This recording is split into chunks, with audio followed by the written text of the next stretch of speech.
시청자 여러분 안녕하십니까? 제가 유튜브를 한 지가 10년이 됐고요. 각종 사회개혁을 주장하면서 미래경영연구소를 만든 지가 지금 15년쯤 되었고, 더 나아가서 앵그리 블루 운동의 모체가 될 서포 15조를 발표한 것이 2019년 6월 21일인가 그랬어요. 그러니까 지금 앵그리 블루 운동이 서포 15조를 중심으로 이렇게 재창이 된 것이 5년쯤 됐고요.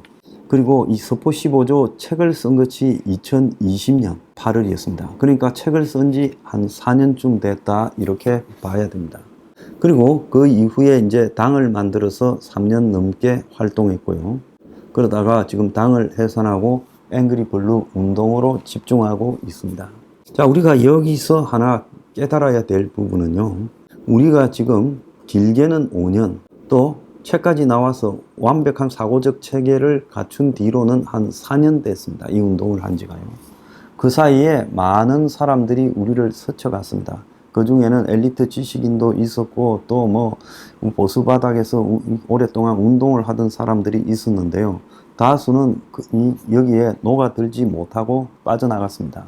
지금 앵그리 블루 운동을 같이 하는 사람은 그야말로 순수하고 순박한 서민 보수들 중에서 성향이 좀 좋으신 분들만 남아 있어요.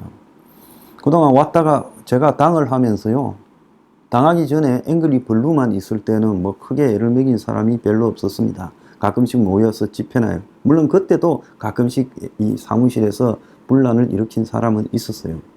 그런데 당을 하면서 10여 차례에 걸친 이 분란을 겪었습니다.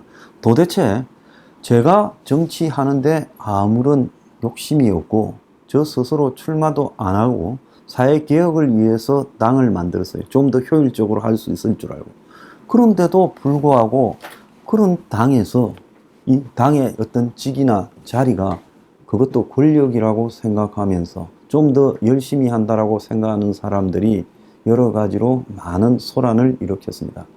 그래서 외압도 보통 심한 것이 아니었지만, 당이라는 것이 사회운동을 해나가는데 순수하지 못한 계기로 작용하겠구나. 결국 당을 해산하고, 그래서 과거 당이라는 장소에서 가졌던 개인적 욕심들이 사라져야 오히려 더 순수하게 운동하는 사람들만 남겠구나. 생각이 좀 바뀌었거나, 아니면 처음부터 달랐는데도 혁명20이라는 이름으로 당에 뒤섞여 있는 일은 없어야 되겠다고 생각했습니다. 그런데 참으로 감사한 것은 시간이 흐르면서 옥석이 저절로 가려지는 거예요. 제가 고르려고 노력할 필요도 없이 결국은 생각이 달랐던 사람들은 다 떨어져 나갔습니다.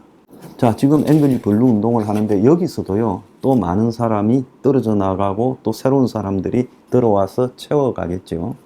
그래서 지금 앵그리 블루 운동을 핵심적으로 하는 사람들 중에서도 우리가 왜 앵그리 블루 운동을 하는가에 대한 이해나 인식이 부족한 사람들이 매우 많아서 제가 이렇게 별도로 지금 컨텐츠를 만들어서 여러분에게 말씀드리고자 하는 겁니다. 어제 제가 말씀드린 미천도 없고 그야말로 내용도 없는 한국 보수의 역사에 대해서 말씀을 했지요. 이 보수의 누구도요, 보수의 가치를 채우지 못하고 있어요. 저는 이 사회가 어떻게 변하는가를 제가 신장 이식 수술을 하고 병원에 누워 있을 때부터 한 10여 년간 고민을 했어요. 그래서 세계가 변하고 사회가 변하는 방향에 대해서 나름대로 제가 철학적인 근거와 또 변화의 방향에 대한 확신을 가졌습니다.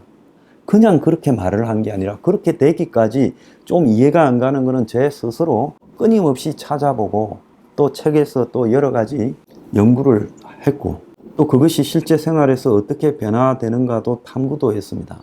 그래서 제가 느낀 것이, 제가 서포 15조 책에 말했듯이 이 위기가 지금 전 세계에 대공황적 위기가 오고 있고, 파퓰리즘이 유행하고 있고, 당시 팬데믹이 퍼지고 있고, 이런 위기의 시대에서의 생존 전략으로서 서포 15조를 내놓고 이것을 사회적으로 대안으로 이제 관철시키기 위해서 노력을 한 겁니다. 그래서 당도 만들어 봤는데 덕보다 실이 많았어요. 순수성이 잃어가는 부분도 있었고, 또 패거리주의에 집착하는 사람도 있었고, 또 이 당이 가야 될 방향이 뭔가를 아무리 교육해도 잘 안 됐습니다. 그래서 당이라는 조직을 없애버려야 우리 내부에 있는 욕심, 사실 저한테 모여든 많은 이 사람들 다수가 이 보수적 사고를 가진 사람이에요. 그 보수적 사고는 어제 말씀드린 족보도 없고 미천도 없는 한국의 기득권 수구 보수적 사고에 배여든 사람들이에요. 기존에 보수가 없으니까 그들이 보수라고 자처하니까 그걸 갖다가 따라서 나도 보수구나, 보수는 이래야 되구나 생각을 한 거죠. 그럼 뭐 보수적 생각을 갖게 된 사람의 잘못이 아니라 한국의 보수 오피니언 리더들이 보수의 가치와 이념을 제대로 정립하지 못했기 때문에 그런 거죠. 그런데 이 보수를 바라보는 제 시각은요, 제가 10년도 더 전에 아카데미를 하면서 한국 보수는 미천이 없다라고 여러 차례 이야기하고 컨텐츠를 세워야 된다. 그래서 제가 개혁 보수의 미래라는 책에서 이야기한 문제와 지금 황장수가 서포 15조에서 이야기한 게요, 시간의 격차가 있지만 똑같고 지금도 제가 하는 이야기가 서포 15조 내용과 똑같습니다.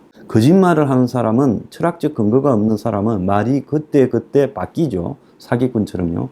그런데 철학적 근거와 신념이 있는 사람은 말이 바뀌는 게 아니라 좀 더 정교해지죠. 자, 그래서 그때 세계 경제가 가고 있는 방향이 제가 말한 거나, 또 파퓰리즘이 유행하는 부분을 말한 거나, 신자유주의가 종말이란 걸 말한 거나, 미국이 돈을 풀고 있는 이 사태의 위험성을 말한 거나, 한국 경제가 거대한 침체에 빠져들 거라고 말을 한 거나, 또 한국의 보수가 위기라고 말을 한 모든 것들이 지금 현실화되고 있다는 겁니다. 그래서 제가 앞으로 우리 앵그리 블루가 방향성을 당을 해체하고 뭐 김이 빠졌다, 심지어 지부장하는 사람들 중에도 이런 헛소리를 하시는 분들이 계세요. 여기서는 제가 좀 질타를 해야 되는 거예요.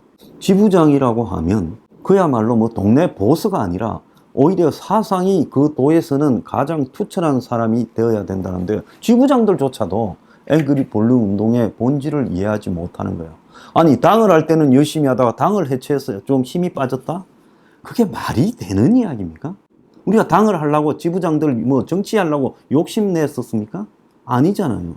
우리가요, 당을 하거나 안 하거나는 수단에 불과했고, 이제 그 수단을 바꾸어서 당을 해체했기 때문에 좀 더 자연스럽게 전체 보수 대중에게 우리의 가치를 설파해야 된다고. 지금 보수 대중들은 무지합니다. 그들에게요, 기득권 수구 보수를 갖다가 뒷받침하는 열정페이, 한마디로 돈도 안 주고 부려먹는 사람들로 이렇게 보수의 리더라는 사람들이 아스팔트 보수에 만들었고, 그들은 자기 나름대로 남는 계산이 있어서 그렇게 했겠죠.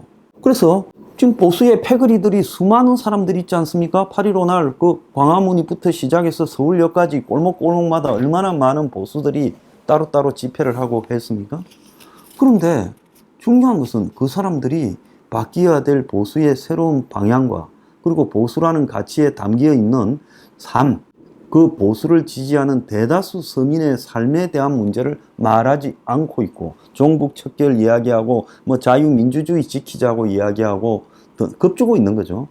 그리고 무슨 기득권 보호해주자고 말하고 있습니다. 수구 기득권 보수를요. 그건 아닌 거예요. 세상의 모든 역사의 발달은 계약 관계입니다. 제가 말씀을 몇 번 드렸잖아요.